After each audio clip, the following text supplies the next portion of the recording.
Beewd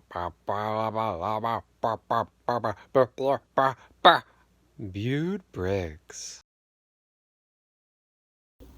Hello, welcome back to another Beewd Bricks mock review. Today, we're going to be talking about this guy. Born Peppston Lemms, but not many people know that. It's a bit of a secret. I made this fig a while ago. I really liked this helmet. It's from the Solo Star Wars sets, and I thought I could put it to better use than that movie and subsequent sets did. So combined it with these nice sand green arms and these Dino 210 or Dino Attack torso, depending on where you're from. And I think these are Alpha Team Mission Deep Freeze legs right here. So we got this guy with the cross scabbard on the back, and I gave him these kind of strange swords. You know, maybe something that would like link up with the shoulder for a little that sort of action. Yeah, so you know, take those off. I often start with a fig and then keep building up. So made him this nice little speeder bike, matches this color scheme. Got 4 little thrusters right there and some convenient storage for both of these bladed weapons. So pretty slick little speeder bike right there. You know, accommodates a figure nicely. Got a padded seat right here. Keeps the tuchus a bit more comfortable while one's gliding about. So yeah, I'm not gonna make him hold the handlebars right now because that would be a bit tedious, but there you go. You know, seats a figure very nicely. And I thought, you know, this guy needs a way to get through longer distances.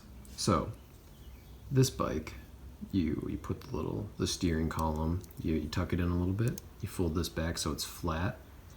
You know, usually it's got this angle, a bit, you know, bark speeder inspired, and then it is ready to be picked up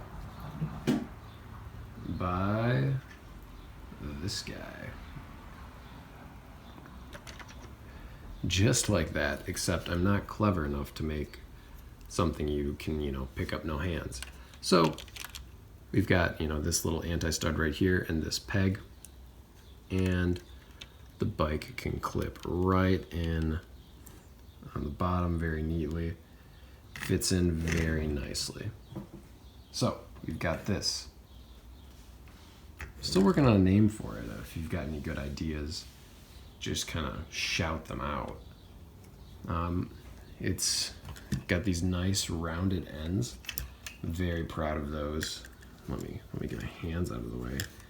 Jeez. So inconsiderate putting those in your field of vision. So yeah, I'm very happy with you know, how I kind of bookended it with these round bits. And it's got very few studs on top, a pretty sleek overall appearance. The kind of idea that I was going for was something that would look just kind of like a fancy little civilian vehicle that's kind of going around doing its thing, with a few little tricks up its sleeve. Starting off with the basic stuff. It's got a good pinch hold right here for some swooshability. These rotate, so you can go from kind of a lost a pod, mayday. You can go from a little landing mode into that kind of a mode. You know, flight mode, some might say. Looking back at the underside of this, you've got this red stripe that goes all the way through. And kind of tucked underneath are a couple little, you know, little laser guns. A little hidden away from the naked eye, but nothing that would make, you know, the authorities bat an eye. These are necessary for blasting debris out of the way on any sort of craft. Now where things start to get a little funky, where this deviates from your standard luxury space SUV, would be right here. We've got this bad boy. Concealed turret. It's got a lot of trans neon orange in there, so you know it packs a punch. Connects to this kind of greebled zone in the back. Got nearly 180 degrees of motion. It can aim up and down. And you guessed it, that red stripe from the bottom continues up through here. Now that's good stuff. And when you're all done, you know, terrorizing people, you can just slip that right back in there. It's not a clever mechanism, but it does work. Got some greebling around the back here, 3 engines. Looks like it would generate enough thrust. That brings us to the cockpit area. So, that came off when I was roughhousing with it. What a schmuck I am. Yeah, I wasn't able to get it fully sealed. That kind of bugs me. You can make it perfect if you slip it in like that, but it makes it a bit harder to get a figure in there sitting straight up. But if you move this back, you can get this all the way up, get a cockpit in there. Enough room for this guy, the central guy that this is all made around. Get him in there. Looking pretty handsome. Everything's color coordinated. Ooh, lovely. He's got a control panel there. And if he's off doing other business, perhaps on his bespoke speeder bike, you can take him out. And then you've got this little droid in here, which he's just attached by a clip. But he can kind of reach forward and take the reins. He's got a little control panel back here. For when there's an actual pilot, so he's actually, he's doing something, diddling around with that, maybe doing some targeting or something. I don't know. I don't fly these things. I just make them. Gosh. All right. Coming back around the rear of this, you've got these pods, which are easily detached, only held on by 2 studs, and pretty standard cargo pods. It's a nice little weapons rack. Charges some blasters and stuff. Got a little dial right there, and you got your little charging station. Yeah, just a nice little cargo pod, which are made to be just large enough to hold a figure. So people with even fairly bulky headgear are able to fit within these. Making it, either room for more passengers or prisoners. Passenger pods or prisoner pods. Either way, it's a PP. Am I right? Yeah.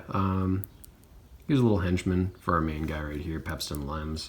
But the henchman doesn't know that his name is Peppston Lemms. Reusing some Star Wars parts again. Despite the Rey implications of it, I very much enjoy this headpiece right here. Oh, that's disgusting. No wonder he's keeping it covered up. So if you take the speeder off, if you're not transporting that around, you've got this undercarriage, which is, very customizable. It's easy to put a bunch of different stuff in there. You've got this little sub-assembly right here.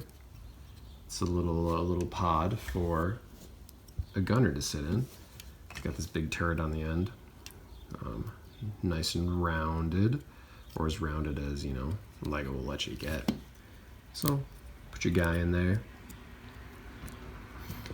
Got these acoustic panels on the wall so you can record sick beats without too much reverb.